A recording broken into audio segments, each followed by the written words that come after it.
안녕하세요. 염치 없는 예비시댁과의 한바탕 난리통 끝에 이렇게 파혼하게 된 31살 먹은 여자입니다. 동종업계에서 일하던 예비신랑과 기회가 닿아 연인까지 발전하게 되었고 결혼까지 준비하게 된 케이스입니다. 예비신랑은 무던한 성격의 조용한 사람이에요. 조금 우유부단한 면이 있기는 하지만 믿음직스럽지 못하다고 할 정도까지는 아니었습니다.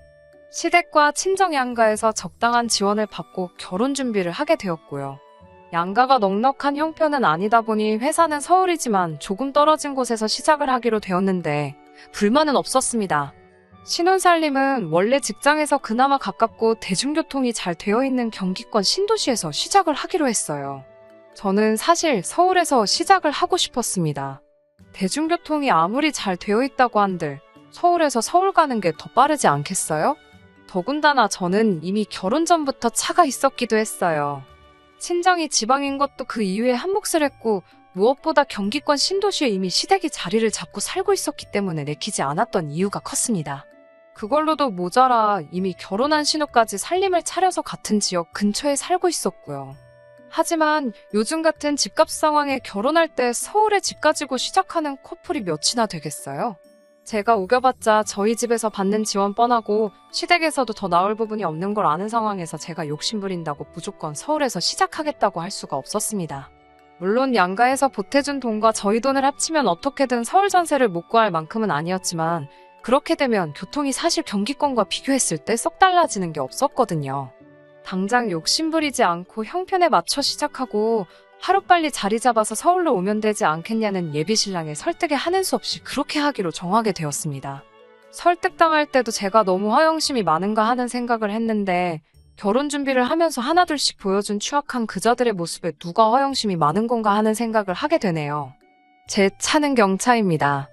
여자가 경차 탄다고 무시당한 적도 몇 번 있기는 했지만 제가 면허를 처음 취득한 사회초년생 시절부터 여태까지 저와 함께 어디든지 다니며 정이 잔뜩 들어있는 소중한 자동차예요. 결혼을 한다고 해도 저는 당장 이 차를 다른 차로 바꾸거나 할 생각이 없었습니다. 큰 차를 끌기에 운전이 미숙한 건 아니지만 경차 쓰면서 주차할 때라든지 혜택 보는 것도 많고 유지비도 저렴한데 굳이 결혼했다고 큰 차를 끌고 싶은 생각이 없었어요. 그런데 시댁에서 자꾸 저보고 이제 결혼하게 되면 큰 차로 바꾸라고 하는 거예요. 아이가 생기면 큰 차가 필요하다나 어쩐다나 하시면서요. 당장은 예비신랑과 저 두 사람뿐이고 아이가 생긴다면 그때 가서 큰 차를 끌겠다 설명을 드려도 어찌나 막무가내로 큰 차를 끌어야 한다고 하시는지 이해가 가지 않았어요. 심지어 예비신랑은 면허도 없었어요. 뭐 말을 듣자 하니 어릴 때 차 사고가 난 적이 있는데 그게 트라우마가 돼서 차를 직접 운전하기 어려워한다고 하더라고요. 트라우마 있다고 하는 사람치고 제가 운전하는 차 안에서 정말 떡이 돼서 잠에 들어있는데 그래도 그 사고가 어려서부터 가지고 있는 마음의 짐이라니 제가 딱히 따지지는 않고 최대한 이해해주려 하고 있었어요. 연애하는 동안 장거리 여행도 거의 다 제 차로 다녔어요.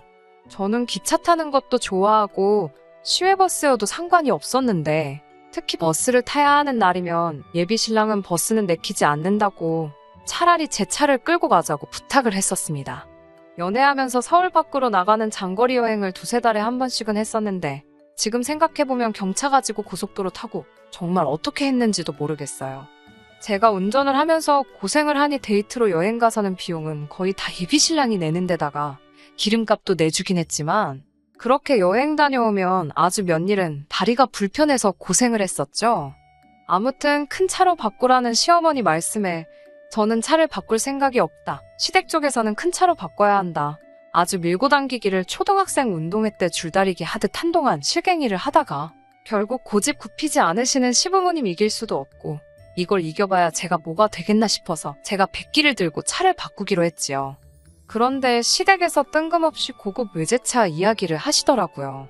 뽑아주신다면야 상관없이 받겠지만 결혼할 때 자동차 같은 건 혼수에 들어가는 거니 여자 쪽인 제가 해와야 한다고 친정부모님께 잘 말해보라 하시더군요. 거기서 끝나면 다행인데 제가 타던 차는 이제 쓸모가 없을 테니 그 차는 또 예비신우에게 주라는 겁니다. 이건 또 예단을 해오는 거나 마찬가지라면서 신우에게 줘야 한다고 하네요.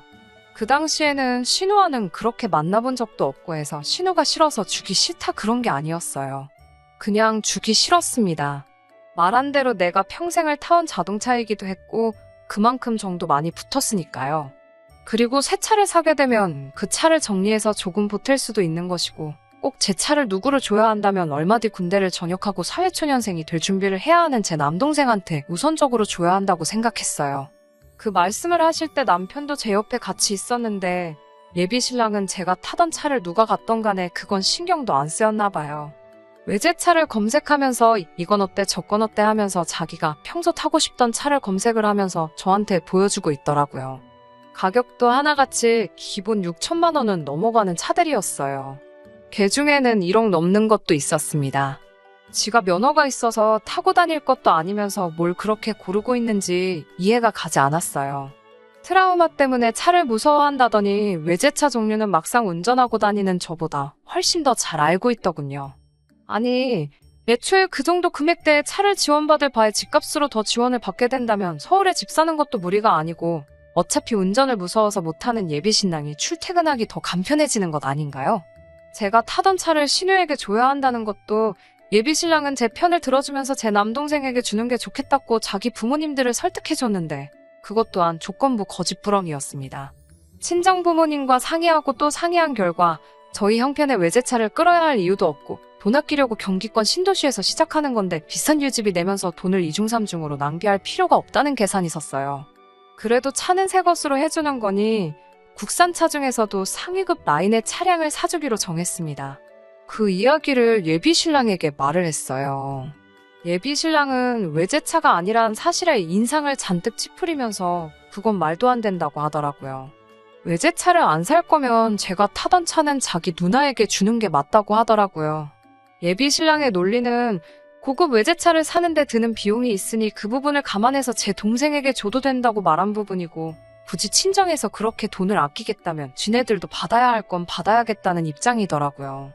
웃기지도 않더라고요. 받아야 할 건 받겠다는 말이 참.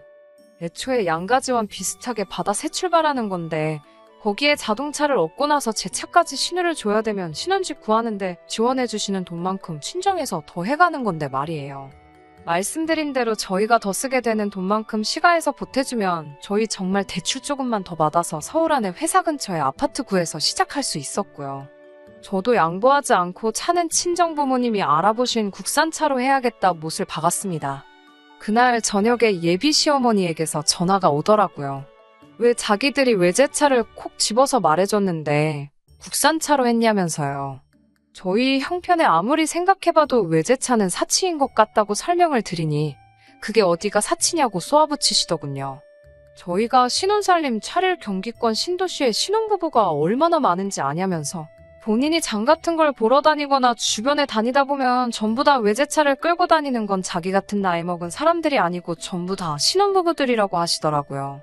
그 와중에 우리도 결혼하면 신혼부부인데 내 아들이 국산차를 끌고 다니면 얼마나 기가 죽겠냐고 자기들도 다 그런 걸 봐오면서 생각이 있으니까 외제차를 구하라고 한 거 아니겠냐고 말하셨어요.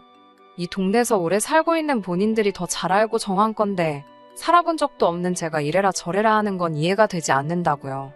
기가 차더라고요. 남들이 외제차를 끌고 다니니 우리도 끌어야 한다는 말이잖아요. 100번 양보한다고 하더라도 운전면허도 없는 예비신랑이 끌고 다닐 차도 아니고 제가 끌고 다닐 차인데 거기서 왜 뜬금없이 자기 아들 체면을 걱정하는지 이해가 가지 않았습니다. 동네에 자기 아들이 외제차 타는 걸 알리기 위해 제가 운전기사 노릇을 해주라는 뜻이었을까요? 이어지는 설명이 더 어이가 없더라고요. 신혼살림을 근처에 차리면 저희가 시부모님 모시고 외식도 자주 하고 할 텐데 자기들도 외제차 얻어 타고 다니면서 대접받고 싶지 뻔하고 흔한 국산차 타고 다니면 이 동네에서 누가 우릴 대접해주겠냐는 말도 안 되는 소리를 하더라고요. 이미 차를 바꿔라 못 바꾸겠다 하면서 한참 싸웠던 과거가 있어서 그런가 더 이상 저도 참아봤자라는 생각이 들더라고요. 그래서 전화로 예비 시어머니한테 소리를 빽 질렀어요. 그러니까 지금 외제차를 고집하는 이유가 남한테 보이기 부끄러워서 그런 거고 남한테 보이기 부끄러운 이유는 신혼살림 차리면 제가 예비신랑도 모자라서 당신들 운전기사 노릇까지 해야 한다고 하는 소리냐고요. 제가 그렇게까지 해서 이 결혼을 꼭 해야만 하는 이유가 있겠냐고 물으니 자기가 생각해도 틀린 말이 하나 없는지 아무 말도 못 하더라고요. 서울에다가 아파트 한 채 해주는 것도 아니고 당장 제 돈부터 친정에서 지원받은 돈까지 다 꼬라박아야 겨우 경기권에 아파트 간내만에 하는 와중에 누가 미쳤다고 돈을 더 보태서 차까지 해오냐고 고마운 줄 알아야지 어디서 외제차 타령을 하고 있냐고 했지요. 예비 시어머니는 그렇게 잘나셔가지고 같은 동네 끼고 사는 신우한테 혼수로 외제차 한 대를 못 해줘서 예비 며느리가 타던 경차를 예단으로 주라 마라 하고 있냐고. 그거 완전 거지 중에서도 산거지 아니겠냐고 거지 근성 가득한 사람들과 한 식구 되고 싶지 않다고 한마디 했어요. 제 말에 아무 말도 잊지 못하고 당하기만 하던 예비 시어머니. 결국 제 말투를 꼬투리 잡으며 싸가지 없다고 말을 하시더라고요. 시부모 될 사람한테 말투가 그게 뭐냐고요. 그래서 시부모님 될 일 없다고 이 결혼 안 할 거라고 하고 전화 끊어버렸습니다. 나중에 예비 신랑한테 전화와서 사과한다고 하는 말이 외제차가 아니어도 괜찮다고. 자기도 사실 외제차는 너무 부담스러운 것 같았고 제가 골라온 차만 해도 충분히 고급이라서 굳이 외제차가 아니어도 전혀 꿀리지 않을 것 같다는 소리를 하더라고요. 뭘 기대했던 건지 그딴 소리를 들으니 실망감이 더 커서 제발 그 집 구석에서 앞으로 나한테 어떤 일로도 연락 한번 오지 않았으면 좋겠다고 했어요. 그런데 예비 신우 될 사람한테 연락이 와서 아주 화룡점정을 찍어버리더라고요. 상황이 이렇게 되었으니 제가 타던 경차를 못 받게 되는 건 알고 있다면서 자기한테 팔면 안 되겠냐고 하더라고요. 제시한 금액은 제 차 중고차 시세의 반도 안 되는 말도 안 되는 헐값이었습니다. 진짜 소름이 돋더라고요. 정말 저런 집구석에 시집을 갈 뻔했다는 사실이에요. 파혼하게 된 사실에 안도감이 느껴졌고 정말 결혼 이야기가 오고 가는 와중에 본 모습을 숨기던 예비신랑도 그 가족들도 참 대단하다는 생각이 들었습니다. 제발 좀 제 인생에서 사라져달라고 신우한테도 부탁하고 예비신랑한테도 몇 번이나 제발 니 포함한 니네 가족들과 얽히지 좀 않게 해달라 사정을 했어요. 동종업계에 다니다 보니 예비신랑과 오래전부터 일하던 사람을 알게 돼서 파혼 후 한참 지나서야 알게 된 사실인데 정말 그 이야기를 들었을 땐 온몸에 소름이 다 돋더라고요. 저의 남편이 될 뻔했던 그놈, 사실 교통사고를 당해 트라우마가 있었다던가 하는 건 다 뻥이었습니다. 면허가 없는 게 아니었고 음주운전 이외 적발로 면허 정지를 당한 상황이었던 거죠. 그러니까 저와 결혼하면서 저를 운전기사처럼 부려먹고 외제차까지 제 돈 주고 사오게 만들려던 계획이었던 거예요. 정말 신이 도운 게 아닐까요? 제가 전혀 눈치 못 챌 만큼 트라우마가 있는 완벽한 남자친구 연기를 했으니까요. 자동차로 욕심을 조금만 부리지 않았더라도 저는 지금쯤 그 집에서 며느리 생활을 하고 있었을 거예요. 외제차건이 아니었다면 정말 그 집구석이 어떤 사람인지 제 남편 될 예비신랑이 어떤 사람이었는지 알 방법이 전혀 없었던 거였어요. 그 연기력을 생각하니 이 글을 적으면서도 다시 온몸에 소름이 돋아버릴 정도네요. 지금은 새로운 사람을 만나 좋은 만남을 가지고 있습니다. 저도 저대로 당했던 게 있어서 좀 더 조심하게 되네요. 아무리 홍기가 늦어버린 나이라고 할지라도 이번 만남만큼은 좀 더 신중하게 준비해야겠습니다. 제가 준비한 사연은 여기까지이고 끝까지 들어주셔서 감사합니다. 끝까지 들어주셔서 감사합니다. 오늘의 사연은 여기까지입니다. 구독과 좋아요, 알람 설정 부탁드리고 더 좋은 사연으로 다시 찾아뵙겠습니다. 감사합니다.